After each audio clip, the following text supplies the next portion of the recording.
I rode that same emotion when we lost, when we won. And I was worn out and tired. And so I'm trying to train myself not to try to ride that emotion, but it's hard. Like, I want to be in there with them, and I feel the same things that they feel because I went through that same process they went through. What I find curious is, have you ever found yourself in the feeling of, because you know how it felt when you win, when you lose, and when you watch your cadets going through that, how does that affect you as a coach? Yes. I'm learning to not ride the emotion like they do. But I definitely did my first year.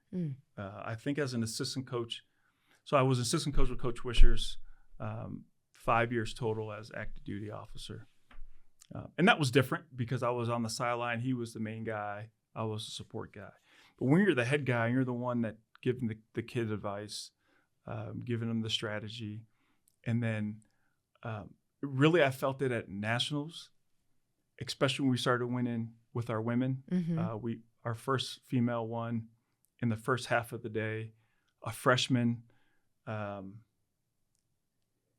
don't know if she was expected to win. She didn't expect to win, but in our hearts, in our minds, we knew. And then this is the motion because I know how hard they work, right, and what it takes to get your hand raised. Because I came up short my first 2 years when I'm the guy standing with my hands down and the other guy's hand is raised. And then get my hand raised my senior year was the most amazing feeling.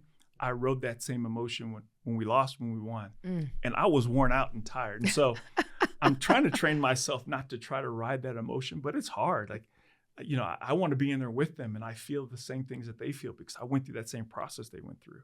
And so it's interesting dynamic because I'm trying to peel myself away from it, but I just haven't detached yet. I think I'm still emotionally and mentally driven by what happens with our cadets. And it's a weird feeling. I imagine as a leader, that's probably a common challenge you have because you care so deeply about your team, like family, that you do get emotional, right? And that might even be one of the sharpest knives in your kit. It's just, how you employ it, I guess. Yeah, that reminds me of a really tough situation when I was a commander in Korea. Had to hold somebody accountable, but that person, part of the discipline action was taking a stripe, right? Blah, blah, blah, blah. The things that happen for something negative. Right. But he's such a good person. And it was a first mistake, but it was a big one. And what that led to was a person dropping rank, but then hitting high year tenure and couldn't test for the next stripe. And so I really struggled with that and had really tough conversations with not only the group chief, but my commander and my chief and my first sergeant. Is this really the right thing for this individual? I think ultimately for good order and discipline, yes. I think emotionally, right, because it was a small unit. We were in Korea.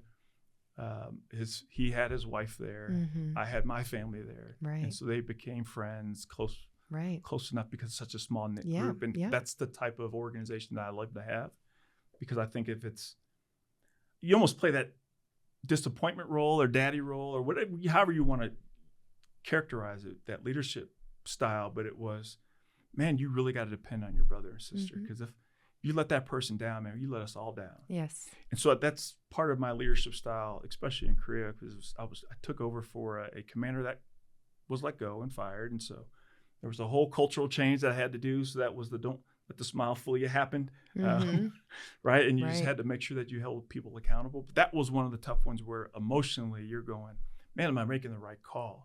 Organizationally, absolutely. Personally, for that individual, it was tough, and it was tough.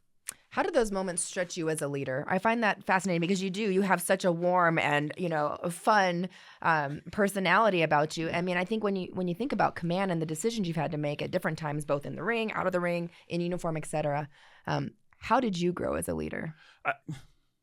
I think we all grow every day. I think for me, I lean a lot on my mentors. I'm not afraid to ask for help. I learned that early in my career that it took me a while because I was a knucklehead, but it took me a while to understand that I could pick up the phone and ask somebody for help, and they're going to help you. Right. Because this is an organization, our Air Force, our Space Force is all about making sure people are successful. We don't set people up for failure. Why? Right. Because if one individual fails, the team fails. And everyone fails. Yeah. So I think for me, making those tough calls was challenging because of my leadership style. I think it was,